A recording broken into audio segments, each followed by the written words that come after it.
सब प्रेम से बोलो, लक्ष्मी नारायण भगवान की जय, राधा कृष्ण भगवान की जय।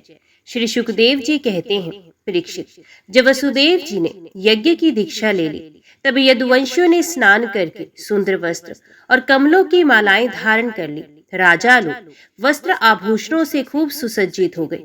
वसुदेव जी की पत्नियों ने सुंदर वस्त्र, अंगराग और सोने के हारों से खुद को सजा लिया और फिर वे सब बड़े आनंद से अपने अपने हाथों में मांगलिक सामग्री लेकर यज्ञशाला में आई। उस समय मृदंग, पखावज, शंख, ढोल और नगारे आदि बाजे बजने लगे। नट और नर्तकियां नाचने लगी। सूत और मागध स्तुति गान करने लगे। गंधर्वों के साथ सुरीले गले वाली गंधर्व पत्नियां गान करने लगी। वसुदेव जी ने पहले नेत्रों में अंजन और शरीर में मक्खन लगा लिया। फिर उनकी देवकी आदि 18 पत्नियों के साथ उन्हें ऋत्वजों ने महाअभिषेक की विधि से वैसे ही अभिषेक कराया जिस प्रकार प्राचीन काल में नक्षत्रों के साथ चंद्रमा का अभिषेक हुआ था। उस समय यज्ञ में दीक्षित होने के कारण वसुदेव जी तो मृग चर्म धारण किए हुए थे, परंतु उनकी पत्नियां सुंदर सुंदर साड़ी, कंगन, हार, पायजेब और कर्णफूल आदि आभूषणों से खूब सजी हुई थी।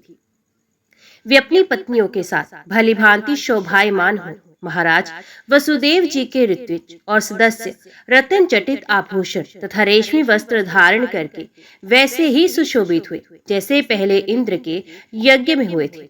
उस समय भगवान श्री कृष्ण और बलराम जी अपने अपने भाई बंधु और स्त्री पुत्रों के साथ इस प्रकार शोभायमान हुए जैसे अपनी शक्तियों के साथ समस्त जीवों के ईश्वर स्वयं भगवान समष्टि, जीवों के अभिमानी श्री संघर्षण तथा अपने विशुद्ध नारायण स्वरूप में शोभायमान होते हैं। वसुदेव जी ने प्रत्येक यज्ञ में ज्योतिषों, दर्श, पूर्णमास आदि प्राकृतिक यज्ञों, सौरस्त्रादि, वैकृत यज्ञों और अग्निहोत्र आदि अन्यान्य यज्ञों के द्वारा द्रव्य क्रिया और उनके ज्ञान के मंत्रों के स्वामी भगवान विष्णु की आराधना की।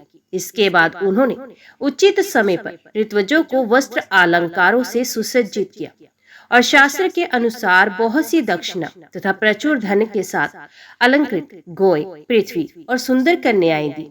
इसके बाद महर्षियों ने पत्नी संयाज नामक यज्ञांग और अवभ्र स्नान अर्थात यज्ञांत स्नान संबंधी अवशेष कर्म कराकर वसुदेव जी को आगे करके परशुराम जी के बनाए कुंडों में स्नान किया।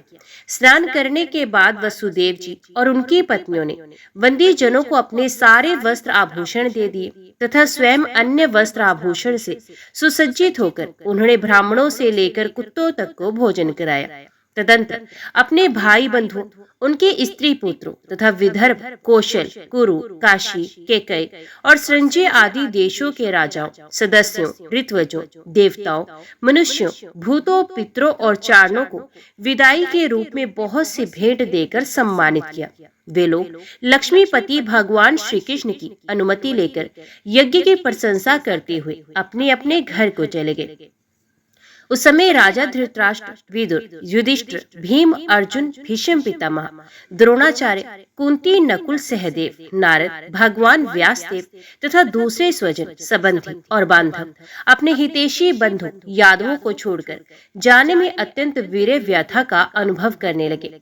उन्होंने अत्यंत स्नेह चित्त से यदुवंशियों का आलिंगन किया और बड़ी कठिनाई से किसी प्रकार अपने अपने देश को गए।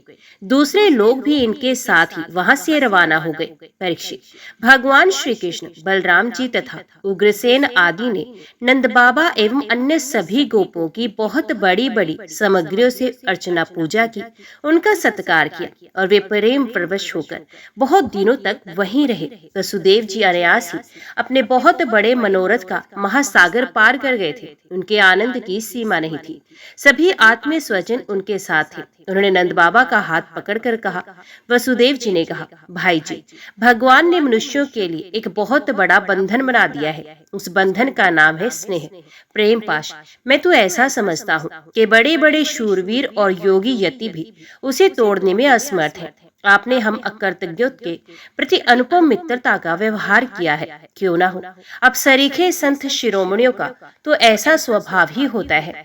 हम इसका कभी बदला नहीं चुका सकते, आपको इसका कोई फल नहीं दे सकते। फिर भी हमारा ये मैत्री संबंध कभी टूटने वाला नहीं है। आप इसको सदा निभाते रहेंगे। भाई जी, पहले तो बंदी गृह में बंद होने के कारण हम आपका कुछ भी प्रिय और हित ना कर सके। अब हमारी ये दशा हो रही है कि हम धन संपत्ति के नशे से श्रीमत से अंधे हो रहे हैं। आप हमारे सामने हैं तो भी हम आपकी ओर देख नहीं पाते। दूसरों को सम्मान देकर स्वयं सम्मान ना चाहने वाले भाई जी जो कल्याणकामी है, उसे राज्य लक्ष्मी ना मिले, इसी में उसका भला है। क्योंकि मनुष्य राज्य लक्ष्मी से अंधा हो जाता है और अपने भाई बंधु स्वजनों तक को नहीं देख पाता। परीक्षित, इस प्रकार कहते कहते वसुदेव जी का हृदय प्रेम से गदगद हो गया। उन्हें नंद बाबा की मित्रता और उपकार स्मरण हो आए। उनके नेत्रों में प्रेम अश्रु उमड़ आए और वे रोने लगे। नंद जी अपने सखा वसुदेव जी को प्रसन्न करने के लिए एवं भगवान श्री कृष्ण और बलराम जी के प्रेम पाश में बंधकर आजकल करते करते 3 महीने तक वहीं रह गए। यदुवंशियों ने जी भर उनका सम्मान किया। इसके बाद बहुमूल्य आभूषण, रेशमी वस्त्र, नाना प्रकार की उत्तम सामग्रियों और भोगों से नंद बाबा को, उनके व्रजवासी साथियों को और बंधु बांधवों को खूब तृप्त किया।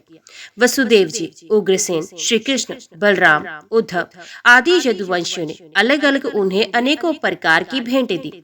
उनको विदा करने पर उन सब सामग्रियों को लेकर नंद बाबा अपने व्रज के लिए रवाना हुए।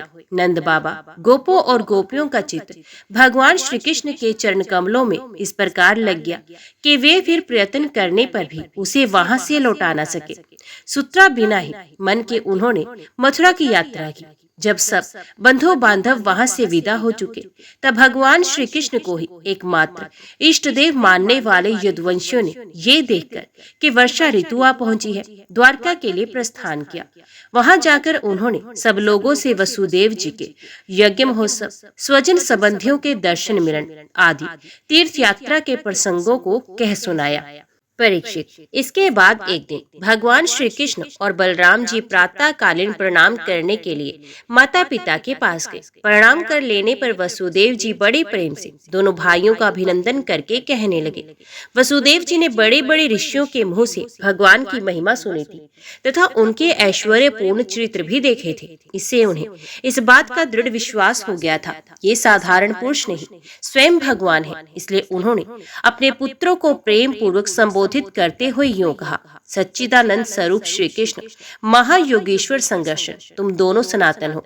मैं जानता हूँ कि तुम दोनों सारे जगत के साक्षात कारण स्वरूप, प्रधान और पुरुष के भी नियामक परमेश्वर हो। इस जगत के आधार, निर्माता और निर्माण सामग्री भी तुम ही हो। इस सारे जगत के स्वामी तुम दोनों हो और तुम्हारी ही क्रीड़ा के लिए इसका निर्माण हुआ है। ये जिस समय जिस रूप में जो कुछ कहता है, जो कुछ रहता है, होता है, ये सब तुम ही हो। इस जगत में प्रकृति रूप से भोग्य और पुरुष रूप से भोक्ता तथा दोनों से परे, दोनों के नियामक साक्षात भगवान भी तुम ही हो। इंद्रियातीत, जन्म अस्तित्व आदि भाव विकारों से रहित परमात्मा, इस चित्र विचित्र जगत का तुम ही ने निर्माण किया है और इसमें स्वयं तुमने ही आत्मा रूप से प्रवेश भी किया है।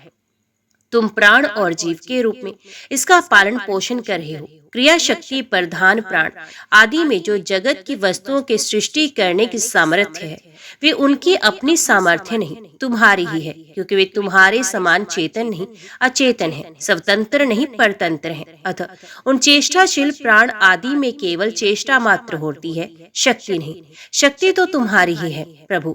चंद्रमा की कांति, अग्नि का तेज, सूर्य की प्रभा, नक्षत्र और विद्युत आदि की संपूर्ण गण से सत्ता, पर्वतों की स्थिरता, पृथ्वी के साधारण शक्ति रूप से वृत्ति और गंध रूप गुण, ये सब वास्तव में तुम ही हो परमेश्वर। जल में तृप्त करने, जीवन देने और शुद्ध करने के जो शक्तियां हैं, वे तुम्हारा ही स्वरूप है। जल और उसका रस भी तुम ही हो प्रभु। इंद्रिय शक्ति, अंतकरण की शक्ति, शरीर की शक्ति, उसका हिलना डुलना, चलना फिरना, ये सब वायु की शक्तियां तुम्हारी ही हैं। दिशाएं और उनके अवकाश भी तुम ही हो। आकाश और उस आश्रयभूत सफोट शब्द तन्मात्रा या प्रावाणी, नाद पश्यंती, ओंकार मध्यमा तथा अक्षर, इन पदार्थों का अलग अलग निर्देश करने वाले पद, रूप, वैखरी वाणी भी तुम ही हो। इंद्रियां, उनकी विषय प्रकाशिनी शक्ति और अधिष्ठात्र देवता तुम ही हो। बुद्धि की निश्चयात्मकता, शक्ति और जीव की विशुद्ध समृद्धि भी तुम ही हो। भूतों में उनका कारण तामस अहंकार, इंद्रियों में उनका कारण तेजस अहंकार और इंद्रियों के अधिष्ठात्र देवताओं में उनका कारण सात्विक अहंकार तथा जीवों के आवागमन का कारण माया भी तुम ही हो। भगवान, जैसे मिट्टी आदि वस्तुओं के विकार, घड़ा, वृक्ष आदि में मिट्टी निरंतर वर्तमान है और वास्तव में वे मृत्तिका रूप ही है, उसी प्रकार जितने भी विनाशवान पदार्थ हैं उनमें तुम कारण रूप से अविनाशी तत्व हो। वास्तव में वे सब तुम्हारे ही स्वरूप हैं। प्रभु, सत्व, रज, तम ये तीनों गुण और उनकी वृत्तियां महत्व आदि परब्रह्म परमात्मा में तुम में योग माया के द्वारा कल्पित हैं। इसलिए ये जितने भी जन्म, अस्थि, वृद्धि, परिणाम आदि भाव विकार हैं, ये तुम में सर्वथा नहीं है। जब तुम में इनकी कल्पना कर ली जाती है तब तुम इन विकारों में अनुगत जान पड़ते हो। कल्पना की निवृत्ति हो जाने पर तो निर्विकल्प परमार्थ स्वरूप तुम ही तुम रह जाते हो। ये जगत सत्व, रज, तम इन तीनों गुणों का परवाह है। देह, इंद्रियां, अंतकरण, सुख, दुख और रंग, लोभ आदि उन्हीं के कार्य हैं। इनमें जो अज्ञानी तुम्हारा सर्वात्मा का सूक्ष्म स्वरूप नहीं जानते, वे अपने देह अभिमान रूप अज्ञान के कारण ही कर्मों के फंदों में फंसकर बार बार जन्म मृत्यु के चक्कर में भटकते रहते हैं। परमेश्वर, मुझे शुभ प्रारब्ध के अनुसार इंद्रिय आदि की सामर्थ्य से युक्त अत्यंत दुर्लभ मनुष्य शरीर प्राप्त हुआ, किंतु तुम्हारी माया के वश में होकर मैं अपने सच्चे स्वार्थ परमार्थ में ही असावधान हो गया और मेरी सारी आयु यूं ही बीत गई। प्रभु, ये शरीर मैं हूँ और इस शरीर के संबंधी मेरे अपने हैं। इस अहंता एवं ममता रूप स्नेह की फांसी से तुमने इस सारे जगत को बांध रखा है। मैं जानता हूँ कि तुम दोनों मेरे पुत्र नहीं हो, संपूर्ण प्रकृति और जीवों के स्वामी हो। पृथ्वी के भारभूत राजाओं के नाश के लिए ही तुमने अवतार ग्रहण किया है। ये बात तुमने मुझे कही थी, इसलिए 3 जनों की हितैषी शरणागत वत्सल मैं अब तुम्हारे चरण कमलों की शरण में हूँ, क्योंकि वे ही शरणागतों के संसार भय को मिटाने वाले हैं। अब इंद्रियों की लोलुपता से भर गया, इसी कारण मैंने मृत्यु ग्रास शरीर में आत्म बुद्धि कर ली और तुमने जो कि परमात्मा हो पुत्र बुद्धि। प्रभु, तुमने प्रसव गृह में ही हमसे कहा था कि यद्यपि मैं अजन्मा हूँ, फिर भी मैं अपनी ही बनाई हुई धर्म मर्यादा की रक्षा करने के लिए प्रत्येक युग में तुम दोनों के द्वारा अवतार ग्रहण करता रहा हूँ। भगवान, तुम आकाश के समान अनेकों शरीर ग्रहण करते और छोड़ते रहते हो। वास्तव में तुम अनंत एक रस सत्ता हो। तुम्हारी आश्रय में शक्ति योग माया का रहस्य भला कौन जान सकता है। सब लोग तुम्हारी कीर्ति का ही गान करते रहते हैं। परीक्षित, वसुदेव जी के ये वचन सुनकर यदुवंश शिरोमणि भक्त वत्सल भगवान श्री कृष्ण मुस्कुराने लगे। उन्होंने विनय से झुककर मधुर वाणी से कहा। भगवान श्री कृष्ण ने कहा, पिताजी, हम तो आपके पुत्र ही हैं। हमें लक्ष्य करके आपने ये ब्रह्म ज्ञान का उपदेश किया है। हम आपकी एक एक बात युक्त युक्त मानते हैं। पिताजी, आप लोग, मैं, भैया बलराम जी, सारे द्वारकावासी, संपूर्ण चराचर जगत, सबके सब आपने जैसा कहा वैसे ही हैं। सबको ब्रह्म रूप ही समझना चाहिए। पिताजी, आत्मा तो एक ही है, परंतु वे अपने में ही गुणों की सृष्टि कर लेता है और गुणों के द्वारा बनाए हुए पंचभूतों में एक होने पर भी, अनेक स्वयं प्रकाश होने पर भी, दृश्य अपना स्वरूप होने पर भी, अपने से भिन्न नित्य होने पर भी अनित्य और निर्गुण होने पर भी सगुण के रूप में प्रतीत होता है। जैसे आकाश, वायु, अग्नि, जल और पृथ्वी ये पंच महाभूत अपने कार्यघट, कुंडल आदि में प्रकट, अप्रकट, छोटे बड़े, अधिक थोड़े, एक और अनेक से प्रतीत होते हैं, परंतु वास्तव में सत्ता रूप से वे एक ही रहते हैं। वैसे ही आत्मा में भी उपाधियों के भेद से ही नानात्व की प्रतीति होती है। इसलिए जो मैं हूँ वही सब है। इस दृष्टि से आपका कहना ठीक ही है। भगवान श्री कृष्ण के इन वचनों को सुनकर वसुदेव जी ने नानात्व बुद्धि छोड़ दी। वे आनंद में मगन होकर वाणी से मौन और मन से निसंकल्प हो गए। कुरुश्रेष्ठ, उस समय वहां सर्वदेवमयी देवकी जी भी बैठी हुई थी। बहुत पहले से ही ये सुनकर अत्यंत विस्मित थी कि श्री कृष्ण और बलराम जी ने अपने मरे हुए गुरुपुत्र को यमलोक से वापस ला दिया। अब उन्हें अपने उन पुत्रों की याद आ गई जिन्हें कंस ने मार डाला था। उनके स्मरण से देवकी जी का हृदय आतुर हो गया, नेत्रों से आंसू बहने लगे। उन्होंने बड़े ही करुण स्वर से श्री कृष्ण और बलराम जी को संबोधित करते हुए कहा, लोकाभिराम राम, तुम्हारी शक्ति मन और वाणी के परे है। श्री कृष्ण, तुम योगेश्वरों के भी ईश्वर हो। मैं जानती हूँ कि तुम दोनों प्रजापतियों के भी ईश्वर आदि पुरुष नारायण हो।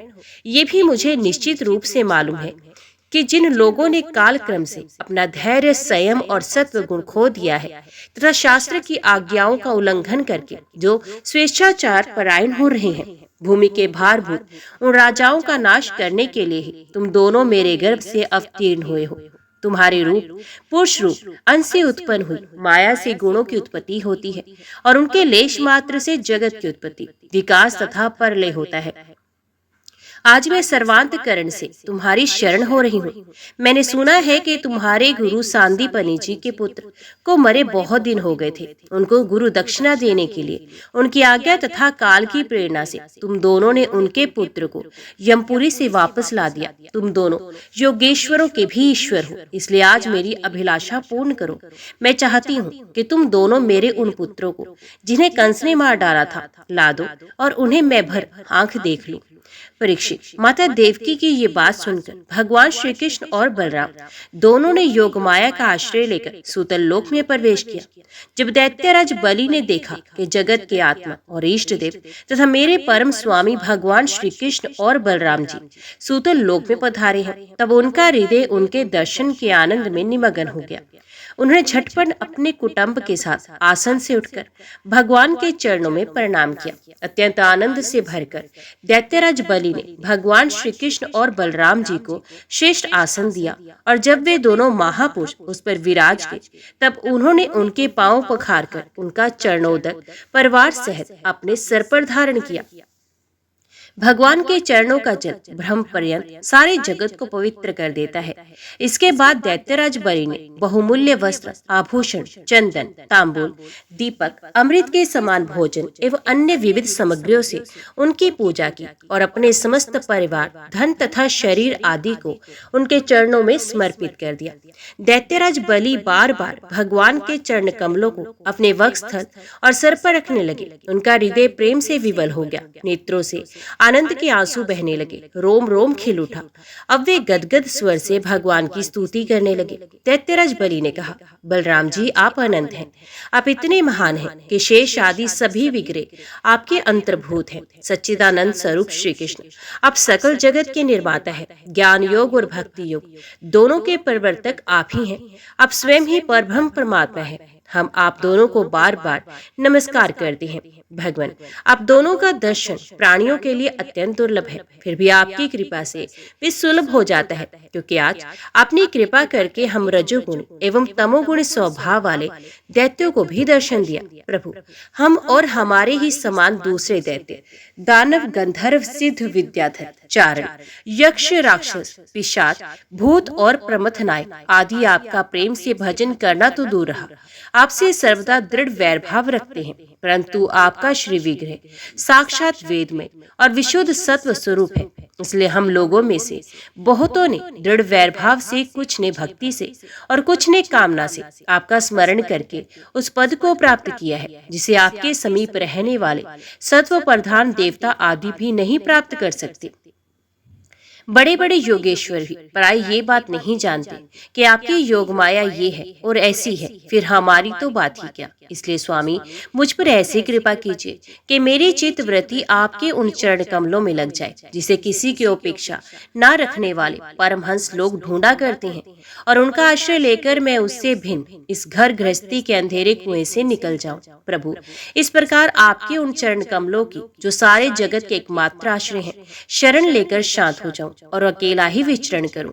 यदि कभी किसी का संग करना ही पड़े तो सबके परम हितैषी संतों का ही। प्रभु, आप समस्त चराचर जगत के नियंता और स्वामी हैं। आप हमें आज्ञा देकर निष्पाप बनाइए, हमारे पापों का नाश कर दीजिए, क्योंकि जो पुरुष श्रद्धा के साथ आपकी आज्ञा का पालन करता है वे विधि निषेध के बंधन से मुक्त हो जाता है। भगवान श्री कृष्ण ने कहा, दैत्यराज, स्वयंभू मनवंतर में प्रजापति मरीचि की पत्नी ऊर्णा के गर्भ से 6 पुत्र उत्पन्न हुए। वे सभी देवता थे। वे ये देखकर कि ब्रह्मा जी अपनी पुत्री से समागम करने के लिए उद्यत हैं, हंसने लगे। इस परिहास रूप अपराध के कारण उन्हें ब्रह्मा जी ने शाप दे दिया और वे असुर योनि में हिरण्यकशिपु के पुत्र रूप में उत्पन्न हुए। अब योगमाया ने उन्हें वहां से लाकर देवकी के गर्भ में रख दिया और उनको उत्पन्न होते ही कंस ने मार डाला। दैत्यराज, माता देवकी जी अपने उन पुत्रों के लिए अत्यंत शोकातुर हो रही हैं और वे तुम्हारे पास हैं। अतः हम अपनी माता का शोक दूर करने के लिए यहाँ उन्हें लेने आए हैं। इसके बाद ये शाप से मुक्त हो जाएंगे और आनंद पूर्वक अपने लोक में चले जाएंगे। इनके 6 नाम हैं: समर, उद्गीत, परिश्वंग, पतंग, शूद्रभूत और घृणी। उन्हें मेरी कृपा से पुनः सद्गति प्राप्त होगी। परीक्षित, इतना कहकर भगवान श्री कृष्ण चुप हो गए। दैत्यराज बलि ने उनकी पूजा की। इसके बाद श्री कृष्ण और बलराम जी बालकों को लेकर फिर द्वारका लौट आए तथा माता देवकी को उनके पुत्र सौंप दिए। उन बालकों को देखकर देवी देवकी के हृदय में वात्सल्य स्नेह की बाढ़ आ गई।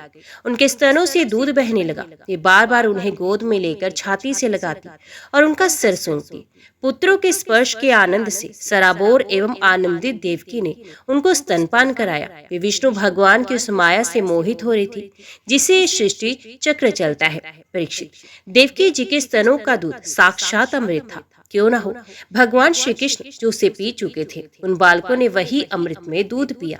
उस दूध के पीने से भगवान श्री कृष्ण के अंगों का स्पर्श होने से उन्हें आत्म साक्षात्कार हो गया। जिसके बाद उन लोगों ने भगवान श्री कृष्ण, माता देवकी, पिता वसुदेव और बलराम जी को नमस्कार किया। तदंतर सबके सामने ही वे देवलोक को चले गए।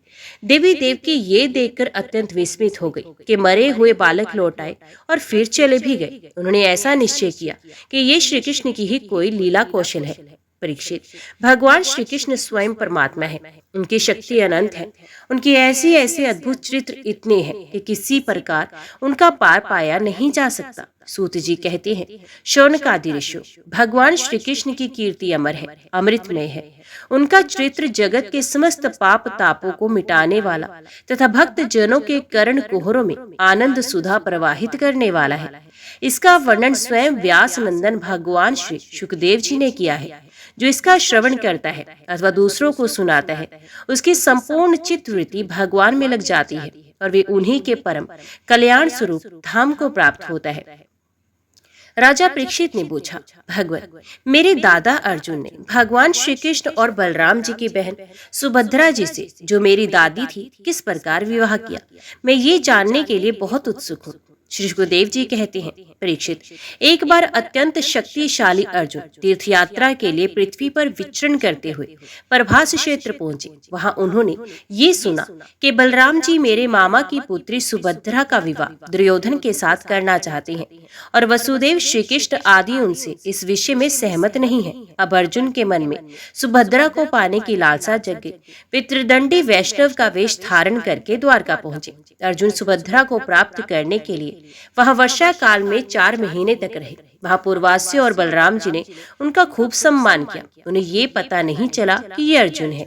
एक दिन बलराम जी ने आतिथ्य के लिए उन्हें निमंत्रित किया और उनको वे अपने घर ले आए। त्रिदंडी वेशधारी अर्जुन को बलराम जी ने अत्यंत श्रद्धा के साथ भोजन सामग्री निवेदित की और उन्होंने प्रेम से भोजन किया।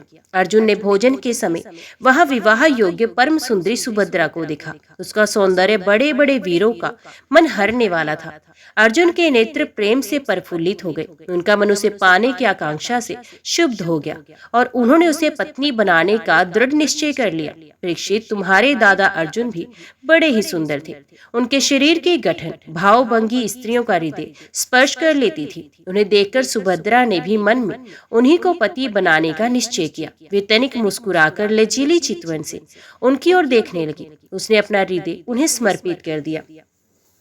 अब अर्जुन केवल उसी का चिंतन करने लगे और इस बात का अवसर ढूंढने लगे कि इसे कब हर ले जाऊं। सुभद्रा को प्राप्त करने की उत्कट कामना से उनका चित्त चक्कर काटने लगा। उन्हें तनिक भी शांति नहीं मिलती थी। एक बार सुभद्रा जी देव दर्शन के लिए रथ पर सवार होकर द्वारका दुर्ग से बाहर निकली। उसी समय महारथी अर्जुन ने देवकी, वसुदेव और श्री कृष्ण की अनुमति से सुभद्रा का हरण कर लिया। रथ पर सवार होकर अर्जुन ने धनुष उठा लिया और जो सैनिक उन्हें रोकने के लिए आए, उन्हें मार पीट कर भगा दिया। सुभद्रा के निज जन रोते चिल्लाते रह गए और अर्जुन जिस प्रकार सिंह अपना भाग लेकर चल देता है वैसे ही सुभद्रा को लेकर चल पड़े। ये समाचार सुनकर बलराम जी बहुत बिगड़े। वे वैसे ही शुभ उठे जैसे पूर्णिमा के दिन समुद्र। परंतु भगवान श्री कृष्ण तथा अन्य सुहृद संबंधियों ने उनके पैर पकड़कर उन्हें बहुत कुछ समझाया बुझाया, तब वे कहीं जाकर शांत हुए। इसके बाद बलराम जी ने प्रसन्न होकर वर वधू के लिए बहुत सा धन सामग्री, हाथी, रथ, घोड़े और दासी दास दहेज में भेजे। परीक्षित, विदेह की राजधानी मिथिला में एक गृहस्थ ब्राह्मण थे। उनका नाम था शुद्धदेव। वे भगवान श्री कृष्ण के परम भक्त थे। वे एकमात्र भगवत भक्ति से पूर्ण मनोरथ, परम शांत, ज्ञानी और विरक्त थे। वे गृहस्थ आश्रम में रहते हुए भी किसी प्रकार का उद्योग नहीं करते थे। जो कुछ मिल जाता उसी से अपना निर्वाह कर लेते थे। प्रारब्धवश प्रतिदिन उन्हें जीवन निर्वाह भर के लिए सामग्री मिल ही जाया करती थी, अधिक नहीं। वे उतने से ही संतुष्ट भी थे और अपने वर्णाश्रम के अनुसार धर्म पालन में तत्पर रहते थे। प्रिय परीक्षित, उस देश के राजा भी ब्राह्मण के समान ही भक्तिमान थे। मैथिल वंश के उन प्रतिष्ठित नरपति का नाम था बहुलाश्व। उनमें अहंकार का लेश भी नहीं था। शुद्धदेव और बहुलाश्व दोनों ही भगवान श्री कृष्ण के प्यारे भक्त थे। एक बार भगवान श्री कृष्ण ने उन दोनों पर प्रसन्न होकर दारुक से रथ मंगवाया और उस पर सवार होकर द्वारका से विदेह देश की ओर प्रस्थान किया। भगवान के साथ नारद, वामदेव, अत्रि, वेद व्यास, परशुराम, असित, आरुणि, मैं, शुकदेव, बृहस्पति, कनप, मैत्रेय, च्यवन आदि ऋषि भी थे। परीक्षित, वे जहाँ जहाँ पहुँचते वहाँ के नागरिक और ग्रामवासी प्रजा पूजा की सामग्री लेकर उपस्थित हो गए। पूजा करने वालों को भगवान ऐसे जान पड़ते मानो ग्रहों के साथ साक्षात सूर्य नारायण उदय हो रहे हों। उस यात्रा में अनर्त, धनव, कुरुजांगल, कंक, मत्स्य, पांचाल, कुंती, मधु, कैकय, कौशल, अर्ण आदि अनेकों देशों के नर नारियों ने अपने नेत्र रूपी दोनों से भगवान श्री कृष्ण के उन्मुक्त हास्य और प्रेम भरी चितवन से युक्त मुखार विंद के मकरंद रस का पान किया। त्रिलोक गुरु भगवान श्री कृष्ण के दर्शन से उन लोगों की अज्ञान दृष्टि नष्ट हो गई। प्रभु दर्शन करने वाले नर नारियों को अपनी दृष्टि से परम कल्याण और तत्व ज्ञान का दान करते चल रहे थे। स्थान स्थान पर मनुष्य और देवता भगवान की उस कीर्ति का गान करके सुनाते जो समस्त दिशाओं को उज्जवल बनाने वाली एवं समस्त अशुभों का विनाश करने वाली है। इस प्रकार भगवान श्री कृष्ण धीरे धीरे विदेह देश में जा पहुंचे। परीक्षित, भगवान श्री कृष्ण के शुभ आगमन का समाचार सुनकर नागरिक और ग्रामवासियों के आनंद की सीमा न रही। वे अपने हाथों में पूजा की विविध सामग्रियां लेकर उनकी अगवानी करने आए। भगवान श्री कृष्ण का दर्शन करके उनके हृदय और मुख कमल प्रेम और आनंद से खिल गए। उन्होंने भगवान तथा मुनियों को, जिनका नाम केवल सुन रखा था, देखा नहीं था, हाथ जोड़कर मस्तक झुकाकर प्रणाम किया। मिथिला नरेश, बहुलाश्व और शुद्धदेव ने ये समझकर कि जगत गुरु भगवान श्री कृष्ण हम लोगों पर अनुग्रह करने के लिए ही पधारे हैं, उनके चरणों पर गिरकर प्रणाम किया। बहुलाश्व और शुद्धदेव दोनों ने ही एक साथ हाथ जोड़कर मुनि मंडली के सहित भगवान श्री कृष्ण को आतिथ्य ग्रहण करने के लिए निमंत्रित किया।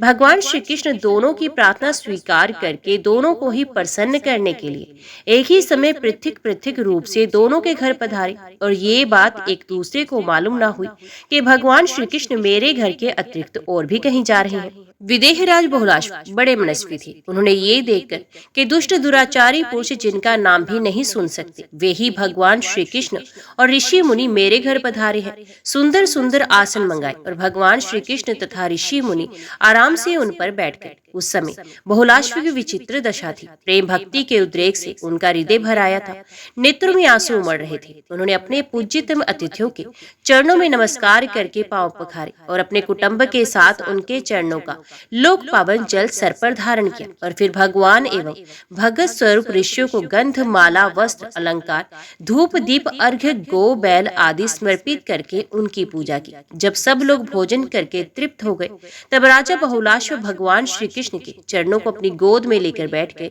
और बड़े आनंद से धीरे धीरे उन्हें सहलाते हुए बड़ी मधुर वाणी से भगवान की स्तुति करने लगे। राजा बहुलाश्व ने कहा, प्रभु आप समस्त प्राणियों की आत्मा, साक्षी एवं स्वयं प्रकाश है। हम सदा सर्वदा आपके चरण कमलों का स्मरण करते रहते हैं। इसी से आपने हम लोगों को दर्शन देकर कृतार्थ किया है। भगवान आपके वचन है कि मेरा अनन्य प्रेमी भक्त मुझे अपने स्वरूप बलराम जी, अर्धांगिनी लक्ष्मी और पुत्र ब्रह्मा से भी बढ़कर प्रिय है। अपने उन वचनों को सत्य करने के लिए ही आपने हम लोगों को दर्शन दिया है। भला ऐसा कौन पुरुष है जो आपकी इस परम दयालुता और प्रेम वशता को जानकर भी आपके चरण कमलों का परित्याग कर सके। प्रभु, जिन्होंने जगत की समस्त वस्तुओं का एवं शरीर आदि का भी मन से परित्याग कर दिया है, उन परम शांत मुनियों को आप अपने तक को भी दे डालते हैं। आपने यदुवंश में अवतार लेकर जन्म मृत्यु के चक्कर में पड़े हुए मनुष्यों को उससे मुक्त करने के लिए जगत में ऐसे विशुद्ध यश का विस्तार किया है जो त्रिलोकी के पाप ताप को शांत करने वाला है। प्रभु, आप अचिंत्य अनंत ऐश्वर्य और माधुर्य के निधि हैं। सबके चित्त को अपनी ओर आकर्षित करने के लिए आप सच्चिदानंद स्वरूप और ब्रह्म है। आपका ज्ञान अनंत है। परम शांति का विस्तार करने के लिए आप ही नारायण ऋषि के रूप में तपस्या कर रहे हैं। मैं आपको नमस्कार करता हूँ। एक रस अनंत, आप कुछ दिनों तक मुनि मंडली के साथ हमारे यहाँ निवास कीजिए और अपने चरणों की धूल से इस स्थान को पवित्र कीजिए। ओम नमो भगवते वासुदेवाय नमः। जय श्री राधे कृष्ण। आज की वीडियो में इतना ही। उम्मीद करती हूँ वीडियो आपको पसंद आई होगी। वीडियो पसंद आई हो तो वीडियो को लाइक और चैनल को सब्सक्राइब जरूर कीजिएगा। जय श्री कृष्ण लिखकर कमेंट बॉक्स में अपनी हाजिरी और अपने सुझाव देना ना भूलेगा। तो मिलते हैं अगली कथा अगली वीडियो के साथ। तब तक के लिए देखते व सुनते रहिए। जय मां कंजक, जय माता दी।